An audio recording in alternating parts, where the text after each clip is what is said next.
Breaking news చూస్తున్నారు. బండి సాయి భగీరథ్ కి సంబంధించి కీలకమైన డెవలప్మెంట్ ఇప్పుడు చోటు చేసుకుంది. బండి Sai Bhagirath phone data recovery పనిలో పడ్డారు పోలీసులు. బండి భగీరథ్ పాక్సో కేసులో కీలక పరిణామం. భగీరథ్ ఫోన్లో కీలక డేటా డిలీట్ అయింది.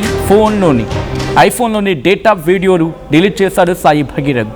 ఫోరెన్సిక్ టెక్నాలజీతో డేటా రికవరీలో ఇబ్బందులు ఎదురవుతున్నాయి. డేటా రికవరీకి ప్లాన్ బి అమలు చేయబోతున్నారు ఫోరెన్సిక్ నిపుణులు. బాధితురాలి ఫోన్ బేస్ చేసుకొని ఎవిడెన్స్ సేకరించబోతోంది సిట్. భగీరథ్ వేధింపులకు సంబంధించిన మెసేజ్లు, ఫోటోలు, వీడియోలు సేకరించి కోర్టు ముందు ఉంచబోతున్నారు పోలీసులు. మే 8వ తారీఖున పేట్ బషీరాబాద్లో కేసు నమోదు కాగానే సాక్ష్యాలతో పాటు సోషల్ మీడియా అకౌంట్ డిలీట్ చేశాడు బండి Sai Bhagirath. Cell phone switch off చేసి అజ్ఞాతంలోకి వెళ్ళిపోయాడు భగీరథ్. అయితే సాక్ష్యాలు ధ్వంసం చేశాడని రుజువైతే భగీరథ్కు మరిన్ని ఇబ్బందులు తప్ప ఉంటున్నారు పోలీసులు. భగీరథ్ ఫ్రెండ్స్ను కూడా విచారించే ఛాన్సెస్ చాలా ఎక్కువగా కనిపిస్తూ ఉన్నాయి. సిట్ బృందం ఘటనా స్థలంలో ఉన్న సీసీ ఫుటేజ్ని పరిశీలించారు. పోలీసులు అక్కడికి వెళ్లారు. ఆ ఘటనా ప్రదేశాన్ని పూర్తిగా పరిశీలించారు. భగీరథ్ను స్పాట్కు తీసుకువెళ్ళి సీన్ రీకన్స్ట్రక్షన్ చేసే అవకాశం కూడా ఉంది. అంటే ఆ రోజు ఏం జరిగింది, ఎప్పుడు వచ్చారు, ఏ టైం వరకు ఉన్నారు, ఎటువంటి కాన్వర్సేషన్ జరిగింది, ఎలా మసులుకున్నారు, ఇంకా ఎవరెవరు ఉన్నారు, ఇంకా మధ్యలో ఏం జరిగింది, ఇద్దరి మధ్య ఏమైనా గొడవ వచ్చిందా, ఎవరిని ఏమన్నారు.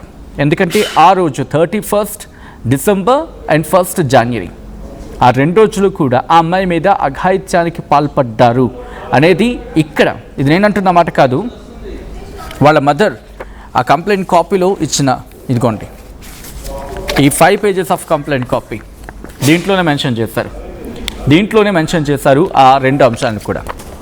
31 December 2025 and 1 January 2026 at Moinabad. And డీటెయిల్గా మాట్లాడే ప్రయత్నం చేద్దాం. ఈ అంశానికి సంబంధించి పూర్తి సమాచారం అందించేందుకు మా ప్రతినిధి ఇన్నారెడ్డి సిద్ధంగా ఉన్నారు. ఇన్నారెడ్డి దగ్గరికి వెళ్ళే ప్రయత్నం చేస్తున్నాను. ఇన్నారెడ్డి, ఈ కేసు ఇన్వెస్టిగేషన్లో ఫోరెన్సిక్ నిపుణులు ఎటువంటి విషయాలు బయటపెడుతున్నారు, ఇంకా ఎటువంటి ఇన్వెస్టిగేషన్ జరగబోతుంది? సచిన్, మనం ఈ కేసు సంబంధించిన విషయంలో ఇప్పుడు ఏమైతే కోర్టులో పిటిషన్ కూడా దాఖలు చేస్తున్నట్టు తెలుస్తా ఉంది. దీంట్లో 10 రోజుల పాటు భగీరథ్ను కస్టడీ తీసుకుంటే చాలా విషయాలు బయటకు వచ్చే అవకాశం ఉందన్న ఒక అంశం అయితే, 2 అంశాలని చాలా కీలకంగా ఉన్నాయి. ఒకటేమో సోషల్ మీడియాలో ఫొటోస్ అనేవి స్ప్రెడ్ చేయడానికి కారణమైన స్నేహితులు కావచ్చు, తర్వాత ఈ కేసులో ప్రత్యక్ష సాక్షులు, అంటే ఈ ఘటన జరిగినప్పుడు 3 చోట్ల జరిగిన అటాక్ సంబంధించిన విషయంలో కూడా 10 మంది స్నేహితులు ఉన్నారని చెప్పేసి కూడా బాధితురాలు మదర్ ఇచ్చిన ఫిర్యాదు మేరకు 10 మంది స్నేహితులు. అలాగనే ఈ విషయం ఎప్పుడైతే బయటకు వచ్చిన తర్వాత బాధితురాలను బ్లేమ్ చేస్తూ చాలా మంది, దాదాపుగా 14 ఇన్ఫ్లుయెన్సర్స్ గుర్తించడమే కాకుండా ఇప్పుడు మరొక కొత్త అంశం మన ఉదయం నుంచి కూడా జరుగుతున్న అంశం ఏంటంటే, ఈ హైకోర్టు జడ్జిని ట్రోల్ చేస్తున్న వ్యక్తుల మీద యాక్షన్ తీసుకోవాలంటూ కూడా సిట్ ఏర్పాటు చేయడం కూడా జరిగింది. సో ఇవన్నీ జరుగుతున్న నేపథ్యంలో ప్రస్తుతం ఈ కేసు వ్యవహారంలో కోర్టు కనుక కస్టడీకి ఇస్తే చాలా విషయాలు బయటకు వస్తాయని, అలాగనే రేపటి నుంచి, అంటే మనకి సంవత్సరం రేపటి నుంచి ఎవరైతే స్నేహితులు సహకరించారో వాళ్ళందరినీ ఒక్కొక్కరిగా విచారించే అవకాశం ఉంది. ఒక పక్కన సైబర్ క్రైమ్ పోలీసులు చాలా స్పష్టంగా ఎవరైతే సోషల్ మీడియాలో అమ్మాయిని బ్లేమ్ చేయడానికి, తర్వాత అమ్మాయిని ఇష్టం వచ్చినట్టుగా తోల్చడానికి కారణమయ్యారు, వాళ్ళందరూ అకౌంట్లో డబ్బులు పెట్టిన తర్వాత డబ్బులు కమ్ముడిపోయి ఒకే కంటెంట్ ని పదే అన్ని ఛానల్స్ కూడా రిపీటెడ్ గా వాళ్ళు టెలికాస్ట్ చేయడమో పోస్ట్ చేయడమో జరిగిందనే విషయాన్ని కూడా చాలా స్పష్టంగా గుర్తించారు.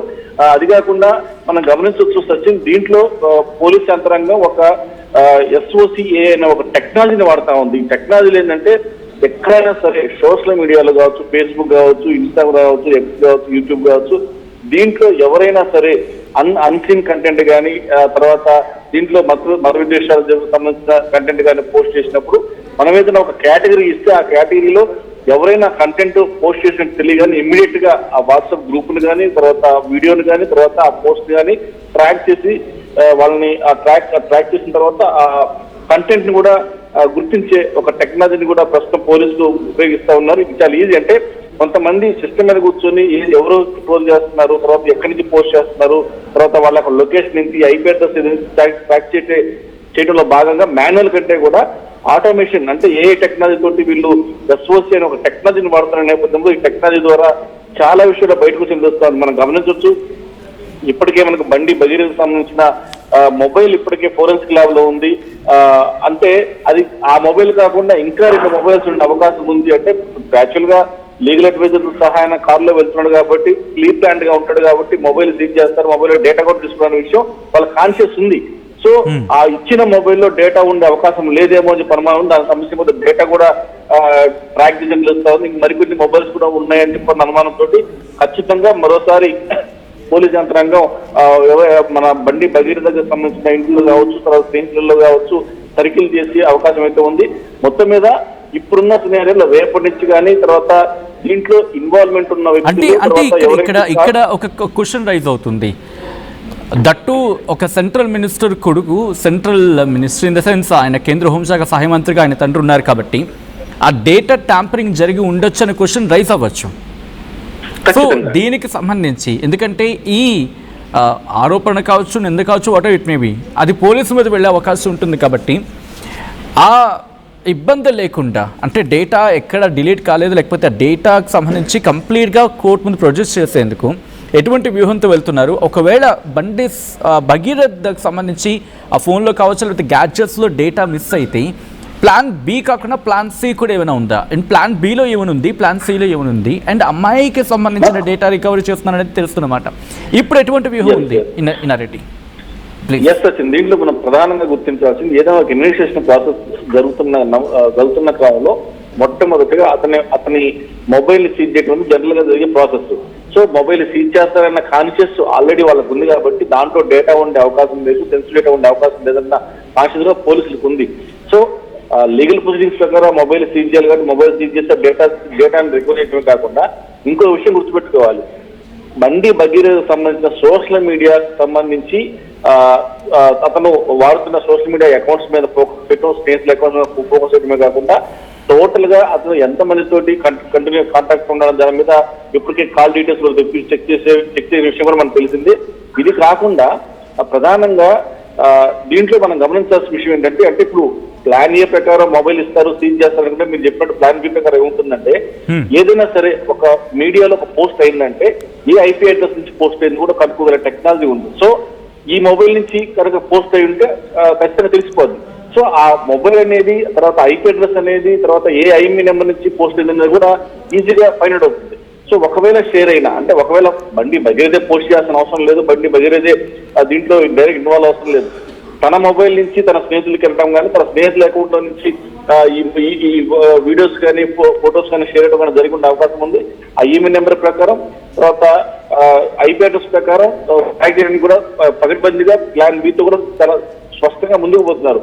ఇంకొకటి ఫైనల్ గా అంటే ఇంకా అన్ని రకాల ప్రయత్నాలు చేస్తుంటే మూడో ప్రయత్నం ఏంటంటే ఈ స్నేహితులు అనేవాళ్ళు ఎక్కువగా ఇన్వాల్వ్ అయ్యారు కాబట్టి స్నేహితుల ద్వారా వాళ్ళ సోషల్ మీడియా అకౌంట్స్ మీద ఫోకస్ పెట్టారు, మొబైల్ మీద ఫోకస్ పెట్టారు. ఇప్పటి వరకు దొరికిన social media accounts IME numbers తర్వాత ఐపీ నెంబర్స్ రెండింటి మీద ఫోకస్ పెట్టి ఇప్పటికే చాలా వరకు కూడా డేటా రికవరీ చేస్తా ఉంది. దీంట్లో మనం ఇంతకుముందు చెప్పుకున్నాం SOCA అనేది చాలా కీలకమైన అత్యాధునికమైన టెక్నాలజీ. ఓన్లీ హైదరాబాద్ పోలీస్ దగ్గరే ఉండి హైదరాబాద్ పోలీస్ మాత్రమే డెవలప్ చేసుకున్న ఒక ఐఎన్ టెక్నాలజీ. సో ఫస్ట్ గా వీళ్ళు మొబైల్లో డేటా ఉంటుందని తర్వాత మొబైల్ ని సీజ్ చేస్తారని తెలుసు కాబట్టి సోషల్ మీడియా మీద అంత పెద్దగా ఫోకస్ పెట్టరు. ఒకవేళ దాన్ని బ్లాక్ చేసినా లేకపోతే దాన్ని డిలీట్ చేసినా కూడా ఆ అకౌంట్ ని రిట్రీవ్ చేసి ఆ అకౌంట్ లో ఉన్న మెసేజ్లు సంబంధించిన అన్ని కూడా డేటా రికవర్ చేయగల కెపాసిటీ ఉంది. తర్వాత కమ్యూనికేషన్ అంటే ఈ కాల్ డేటా తోటి ఎవరెవరితో కమ్యూనికేషన్ ఉన్నాడు, ఎక్కువసారి ఎవరితో కమ్యూనికేషన్ ఉన్నాడని చెప్పని ఆ కమ్యూనికేషన్ ఆధారంగా ఎక్కువసారి మాట్లాడిన వ్యక్తులను పిలిపించి ఎందుకు మాట్లాడాల్సి వచ్చింది, ఎప్పుడు అంటే ఘటన జరగక ముందు ఘటన జరిగిన తర్వాత ఈ రెండు విషయాల మీద విశ్లేషణ చేసి గతంలో ఉన్న కాల్ డీటెయిల్స్ తర్వాత వచ్చిన కాల్ డీటెయిల్స్ రెండింటి కూడా విశ్లేషించి దీంట్లో వీళ్ళ ఇన్వాల్వ్మెంట్ ఉంది అని చెప్పడానికి కావాల్సిన రైజ్ అవుతుంది. ఇన్నారెడ్డి ఫర్ ఎగ్జాంపుల్ తను డేటా డిలీట్ చేసేసాడు, సోషల్ మీడియా అకౌంట్స్ని కూడా డీయాక్టివేట్ చేశాడో లేకపోతే డిలీట్ చేశాడో అది రెండో విషయం. బట్ ఈ ఘటనకి సంబంధించి అమ్మాయి ఐడెంటిటీ బయట పెట్టింది ఎవరు? ఎందుకంటే వీళ్ళిద్దరి మధ్య ఒక ప్రైవేట్ కాన్వర్జేషనో లేకపోతే ప్రైవేట్ పిక్సో ఉన్నాయి అనుకున్నప్పుడు అది అమ్మాయి దగ్గరనే ఉండాలి, లేకపోతే బండి భగీరథ్ దగ్గరనే ఉండాలి. వీళ్ళిద్దరూ కాకుండా మూడో వ్యక్తి ఎవరు? ఆ మూడో వ్యక్తికి ఎలా వెళ్ళాయి? దీనికి ఎటువంటి ఇన్వెస్టిగేషన్ జరుగుతుంది? అఫ్ కోర్స్ ఇప్పుడు ఒకవేళ ఇక్కడ డిలీట్ అయినా అంటే తన డేటా రిట్రీవ్లో దొరకకపోయినా ఇప్పుడు దీనికి సంబంధించి కూడా తన ఫోన్లో ఒక డీటెయిల్ దొరకకపోతే ఈ కోణంలో ఫ్రెండ్స్కి సంబంధించి కూడా ఇన్వెస్టిగేషన్ చేసే అవకాశం ఉందా? వాళ్ళ ఫోన్లు కూడా ఇన్ఫ్యాక్ట్ ఆ డేటా ఎవిడెన్స్ కోసం పోలీసులు దానికోసం కూడా ప్రయత్నం చేసే అవకాశం ఉందా? ఆ కోణంలో కూడా ఆలోచిస్తూ ఉన్నారా? ఖచ్చితంగా సచిన్, అసలు ఈ విషయం బయటకు వచ్చిన విధానంలోనే సోషల్ మీడియాలో పోస్టులు పెట్టడం, మనం ఒక విషయం మళ్ళీ మళ్ళీ చెప్పుకున్నా కూడా అంటే మళ్ళీ జస్ట్ ఈ సీక్వెన్స్ కి ఇనిషియల్ స్టేజ్ అదే కాబట్టి ఇద్దరి మధ్య బ్రేకప్ జరిగిన తర్వాత అమ్మాయి ఫోటోలు సోషల్ మీడియాలో పెడుతున్నారన్న విషయాన్ని ప్యానిక్ గా ఫీల్ అయ్యి ఈ విషయాన్ని మాట్లాడడానికి బండి సంజయ్ దగ్గరికి వెళ్ళిన తర్వాత ఆయన మాట్లాడే విధానం అంటే ఆ తర్వాత మాత్రమే కేసు పెట్టడం జరిగింది. అంటే మొట్టమొదటిగా ఇద్దరికి బ్రేకప్ జరిగిన తర్వాత సోషల్ మీడియాలో ముందుగానే ఈ విషయాన్ని బట్టబయలు చేసి ఆమె డిపిఎం చేసే ప్రయత్నం జరిగింది కాబట్టి ఈ కేసు లేదు. సో అప్పటి నుంచి ట్రాక్ చేసుకుంటూ పోతే అప్పుడు ఎవరు సోషల్ మీడియాలో ఫోటోలు పెట్టారు, ఎవరి నుంచి ఎవరికి పంపించారు, ఎవరు దీన్ని పోస్ట్ చేస్తా ఉన్నారు, ఎన్ని మొబైల్ నుంచి పోస్ట్ చేస్తారు, ఒక విషయం మనం చెప్పుకోవాల్సి వచ్చింది. మీరు నేను ఫోటో తీసుకున్నాము, ఫోటో తీసుకుంటే ఫోటో మీ దగ్గరనే ఉండాలి, నా దగ్గరనే ఉండాలి. మూడో పర్సన్ ఏంటంటే సోషల్ మీడియాలో పెట్టి ఉండొచ్చు. అంటే సోషల్ మీడియాలో పెట్టినప్పుడు వాళ్ళ ప్రైవేట్ కొన్ని పిక్స్ లేకపోతే కొన్ని, బట్ వాళ్ళ ఐడెంటిటీ రివీల్ చేసే హక్కు ఎవరికి లేదు. అఫ్కోర్స్ ఆ అమ్మాయికి సంబంధించి సోషల్ మీడియాలో ఉంటే కనుక పర్టికులర్గా తెలిసినప్పుడు అది షేర్ అయ్యే అవకాశం సమ్వాట్ యాక్సెప్టబుల్. బట్ ఈ కేసుకు సంబంధించి కోర్ట్ చేసినప్పుడు మాత్రం అది క్రైమ్ కింద కన్సిడర్ అవుతుంది అన్డౌటెడ్లీ, దట్టు పాక్సో అప్లికేబుల్ ఉంది కాబట్టి. ఇప్పుడు ఈ కోణంలో కూడా అంటే అక్కడ ఒక మాట వినిపించింది, ఈ 31వ తారీఖు అఘాయిత్యం జరిగిన రోజు ఇంకొంతమంది కూడా ఉన్నారనేది బాధిత మైనర్ బాలిక తల్లి కంప్లైంట్లో ఫిర్యాదు చేశారనేది. సో ఇప్పుడు ఈ ఎవిడెన్స్ అనేది ఎంత కీలకంగా మారుతుంది అండ్ ఫోన్ డేటా ఎంత కీలకంగా మారే అవకాశం ఉంటుంది. ఒకవేళ దొరకపోతే ఇన్వెస్టిగేషన్ ఇంకా ఎలా తీసుకువెళ్ళాలని చెప్పి, ఒకవేళ ఇద్దరి ఫోన్స్లో కనుక లేకపోతే ఇన్వెస్టిగేషన్ ఎలా వెళ్ళే అవకాశం ఉందని చెప్పి డిస్కషన్ ఉంది పోలీస్ వర్గాల్లో. సచిన్, ఈ సోషల్ మీడియాలో కావచ్చు, టెక్నికల్ టర్మ్స్ లో కావచ్చు, మీరు మనుషులను తారుమారు చేయొచ్చు, తర్వాత మనుషుల మీద ప్రభావం చూపించేసి సాక్ష్యం లేకుండా చేయొచ్చు. కానీ digital print, digital foot print అవి మనం ఎవరితోనైనా మాట్లాడినా లేకపోతే ఏదైనా సోషల్ మీడియాలో పోస్ట్ చేసినా లేకపోతే ఏదైనా ఓపెన్ చేసి చూసినా కూడా ఆటోమేటిక్ గా మనకు తెలియకుండానే కొంత డిజిటల్ ప్రింట్ అనేది కొన్ని డేటా స్టోర్ అవుతా ఉంటుంది. సో ఆ డేటాని స్టోర్ అయిన డేటాని ఆటోమేటిక్ గా రిట్రీవ్ చేయగలిగే టెక్నాలజీ ఉంది కాబట్టి ఏ రకంగా వాళ్ళు తప్పించుకోవాలని చూసినా కూడా పోలీస్ దగ్గర ఉన్న అడ్వాన్స్ టెక్నాలజీ తోటి ఈ డిజిటల్ ఫుట్ ప్రింట్ కావచ్చు, డిజిటల్ డేటా కావచ్చు, ఇది మొత్తం కూడా రిట్రీవ్ చేసే అవకాశం ఉంది. సోషల్ మీడియాలో పోస్ట్ అయిన దగ్గర నుంచి, షేర్ అయిన దగ్గర నుంచి మొట్టమొదటిగా ఎక్కడి నుంచి షేర్ అయింది, ఆ ఎంఈ నెంబర్ ఏంటి, ఐపీ అడ్రస్ ఏంది, ఎంతమంది షేర్ చేశారు, ఎంతమంది నిలబడి ఉన్నారు. దీంట్లో బాధితురాలు మదర్ ఇచ్చిన కంప్లైంట్ లో 10 మంది స్నేహితులే దీనికి కారణము, 3 సార్లు జరిగిన అటాక్ జరిగినప్పుడు 10 మంది ఉన్నారు అక్కడ, వాళ్ళ కడుసనలో జరిగింది, వాళ్ళకి తెలిసి జరిగిందని చెప్తా ఉన్నారు. కొంతమంది ఆ తర్వాత ఈమెను భయపెడితే, సోషల్ మీడియాలో కనుక భయపెడితే ఖచ్చితంగా ఆమె విత్డ్రా అయిపోయి కాంప్రమైజ్ అవుతుందని చెప్తున్న ఒక పిచ్చి ఆలోచనతోటి వాళ్ళు ఇంకా దాన్ని ఎక్కువగా ప్రచారం చేసి సోషల్ మీడియాలో బాగా అన్నింటిలో గ్రూప్ లో షేర్ చేస్తారు. కానీ ఒక పోక్సో కేసులో అమ్మాయి ఐడెంటిటీని పేరుతో సహా మనం గమనించవచ్చు. ఎఫ్ఐఆర్ లో కూడా పేరు మెన్షన్ చేయరు, అలానే ప్రెస్ నోట్లలో పేరు మెన్షన్ చేయరు, మీడియాలో కూడా మన స్వచ్ఛమైన ఆదేశాలు ఉన్నాయి. మైనర్ కనుక అయితే పేరు కానీ వాళ్ళ తల్లిదండ్రుల పేరు కానీ రివీల్ చేయకూడదు చెప్పిన కోర్టు ఆర్డర్స్ ఉన్నాయి. అట్లాంటిది డైరెక్ట్ గా వాళ్ళ ఫేసులు, వాళ్ళ తల్లిదండ్రుల ఫేసులు, వాళ్ళకి సంబంధించిన ఇన్ఫర్మేషన్ ఇచ్చి పోస్టులు చేయడమే కాకుండా వాళ్ళ గురించి అసభ్యకరంగా మాట్లాడి అమ్మాయిని డిఫేమ్ చేసే ప్రయత్నం మనం చూసామో లేదో. పోస్టులో కూడా ఈ అమ్మాయి చాలా మంది బాయ్ ఫ్రెండ్స్ చెప్తున్న బాయ్ ఫ్రెండ్ చెప్పని చాలా గలీజ్ గా పోస్టులు చేశారు. వాళ్ళు అనుకోవడం ఏంటంటే మనం ఏం చేసినా చెల్లి దొరుకుతుంది, కానీ ఈ డిజిటల్ ఫుట్ ప్రింట్ అనేది చాలా కీలకంగా ఉన్న నేపథ్యంలో ఖచ్చితంగా. Sorry for the interruption Indareddy, let us come to a conclusion. అంటే ఈ ఎపిసోడ్ అంటే ఈ స్టోరీకి సంబంధించి ఫర్ సపోజ్ తన ఫోన్కి సంబంధించి మాట్లాడుకుంటున్న క్రమం ఉంది, but what about his gadgets? అది ల్యాప్టాప్ అయి ఉండొచ్చు, లేకపోతే ఒకవేళ ఉంటే కనుక ఐప్యాడ్, లేకపోతే ఇటువంటివి ఉండొచ్చు కదా. ఇవన్నీ కూడా అదుపులోకి తీసుకున్నారా? తన దగ్గర ఎన్ని గ్యాడ్జెట్స్ ఉన్నాయి, వీటికి సంబంధించి ఏమైనా ఇన్ఫర్మేషన్ అందుతూ ఉందా? అంటే ఇన్వెస్టిగేషన్ కోణంలో వాటన్నిటినీ రిట్రీవ్ చేసే ప్రయత్నం చేస్తూ ఉన్నారా, లేకపోతే కేవలం ఆ కమ్యూనికేషన్కి సంబంధించి కేవలం తన ఫోన్ మాత్రమే ప్రెసెంట్ ఫోరెన్సిక్ నిపుణుల చేతుల్లో ఉందా? మనం చూసాము. మీరు మీ విషయం గమనించండి. చెప్పండి. సాయంత్రం పూట బండి బెదిరిద అరెస్ట్ అయ్యాడు, తర్వాత దానికి సంబంధించి అతను అదుపులో తీసుకున్నారు. కానీ ఉదయాన్నే పోలీసులు ఇంటి మీద అటాక్ చేశారు. అంటే ఈ ఐపీ అడ్రస్ వెళ్ళినప్పుడు మొబైల్స్ తర్వాత ల్యాప్టాప్ కూడా సీజ్ చేసినట్టు మాకు సమాచారం ఉంది. అంటే ఎందుకు వెళ్ళారు, అక్కడ బండి భద్రత ఉంటారని చెప్పి వెళ్ళలేదు.